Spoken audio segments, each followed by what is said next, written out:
डाल लेते हैं प्राइम 25 खबरों पर। कांग्रेस के पूर्व अध्यक्ष राहुल गांधी को लेकर के पूर्व केंद्रीय मंत्री सलमान खुर्शीद ने ऐसा बयान दिया है जिस पर विवाद हो गया है। भाजपा और विश्व हिंदू परिषद ने इसे विनाशकाली विपरीत बुद्धि बताया। दरअसल सलमान खुर्शीद ने राहुल की तुलना भगवान राम से कर दी। उन्होंने राहुल को भगवान राम बताते हुए कांग्रेसियों को भारत की संज्ञा भी दी है। कोरोना वायरस का खतरा अब लगातार बढ़ता जा रहा है। इसे देखते हुए देश भर के अस्पतालों में कोविड-19 की मॉक ड्रिल की गई। मॉक ड्रिल का मकसद इक्विपमेंट, प्रोसेस और मैन पावर से जुड़ी तैयारियों को परखना था। केंद्रीय स्वास्थ्य मंत्री मनसुख मांडविया ने भी दिल्ली के सफदरजंग अस्पताल में कोविड से जुड़ी तैयारियों को देखा।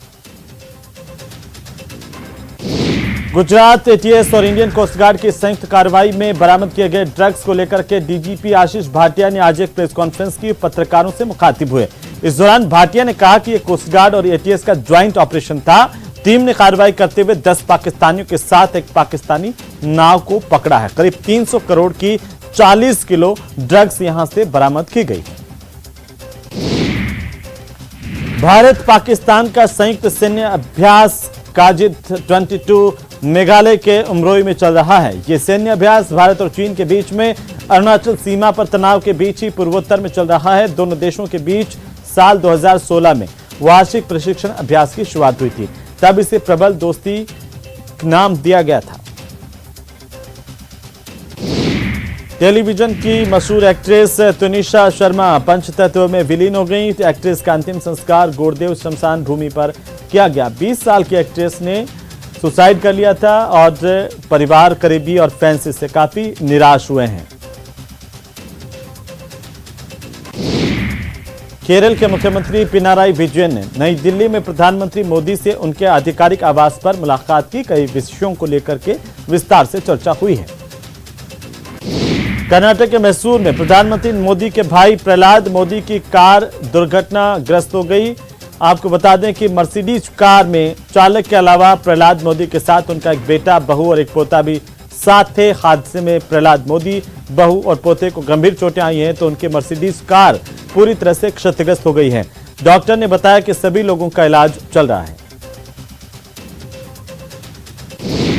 ओडिशा के रायगढ़ में 2 रूसी नागरिकों की मौत हो गई। इनमें से एक यहां के सांसद थे, दूसरा व्यक्ति उनका दोस्त था। दोनों ही व्यक्ति कथित तौर पर रूसी राष्ट्रपति व्लादिमीर पुतिन के आलोचक थे। क्राइम ब्रांच जांच कर रही है। ट्विटर के सीईओ एलन मस्क ने मंगलवार को माइक्रो ब्लॉगिंग प्लेटफॉर्म पर एक तस्वीर पोस्ट की जिसमें उनके बेडसाइड टेबल पर रखी अमेरिकी संविधान पर एक किताब दिखाई दे रही है। किताब को लेकर मस्क ने कहा कि मेरे बेडसाइड टेबल पर सबसे कीमती चीज है। पीडीपी चीफ महबूबा मुफ्ती ने कहा कि मुझे आज कश्मीर में राहुल गांधी की भारत जोड़ो यात्रा में शामिल होने के लिए औपचारिक रूप से आमंत्रित किया गया है। उनके अदम साहस को सलाम और मेरा मानना है कि फांसीवादी ताकतों को चुनौती देने का साहस रखने वालों के साथ खड़ा होना मेरा कर्तव्य है। उन्होंने कहा कि बेहतर भारत की ओर से उनके मार्च में वे शामिल होंगी। प्रतापगढ़ के उपखंड मुख्यालय पर नेशनल हाईवे 56 पर रोड पर अवैध अतिक्रमण के चलते 2 ट्रोले आपस में टकराए। इसके बाद हाईवे पर लंबा जाम लगा। मौके पर पुलिस पहुंची, जाम को खुलवाया गया। किसी के हताहत होने की फिलहाल खबर नहीं है। राजस्थान में कांग्रेस के नए प्रभारी सुखजिंदर सिंह रंधावा 27 दिसंबर को जयपुर पहुंचेंगे। देर रात को राजस्थान का प्रभारी बनने के बाद रंधावा का यह पहला आधिकारिक दौरा होगा और विधायकों से इसके अगले दिन वे 1-to-1 संवाद करेंगे। कांग्रेस पार्टी 26 जनवरी से हाथ जोड़ो अभियान शुरू करने जा रही है। इसके तहत एआईसीसी की ओर से सभी राज्यों के लिए पर्यवेक्षकों की नियुक्ति की गई है, जहां पर राजस्थान में वरिष्ठ कांग्रेस के नेता रामचंद्र खूंटिया को पर्यवेक्षक नियुक्त किया गया है। राजस्थान में आरपीएससी का पेपर लीक होने के बाद से बीजेपी जमकर हमलावर है राज्य सरकार पर। वहीं भारतीय जनता पार्टी के नेताओं ने कहा कि प्रदेश में लगातार पेपर लीक हो रहे हैं, कानून व्यवस्था चौपट हो गई है। बीजेपी आगामी चुनाव में वापसी करेगी। राजस्थान तकनीकी विश्वविद्यालय में परीक्षा में पास करने के बदले यौन संबंध बनाने की मांग करने वाले एक शिक्षक के काले कारनामे लगातार खुल रहे हैं। एसआईटी की ओर से जांच की जा रही है। अब तक 50 से ज्यादा अश्लील ऑडियो बरामद किए जा चुके हैं और टीचर पर 4 एफआईआर भी दर्ज हुई है। इंदिरा गांधी नहर की केजीडी नहर में किसानों को पानी नहीं मिलने के विरोध में अनिश्चितकालीन धरना समाप्त हो चुका। किसानों और प्रशासन के बीच 9 सूत्रीय मांगों को लेकर सहमति बनी। प्रशासन और सिंचाई विभाग के साथ एक लिखित में समझौता भी किया गया। पेपर लीक मामले में अब तक की जांच और बरामद सबूतों की माने तो इससे पहले हो चुके 4 पेपर भी लीक किए जा चुके थे। पहली पारी के पेपर के साथ पकड़े गए अभ्यर्थियों से पुलिस को 339 प्रश्न मिले थे, जिनमें से एफआईआर में महज 30 का ही जिक्र है।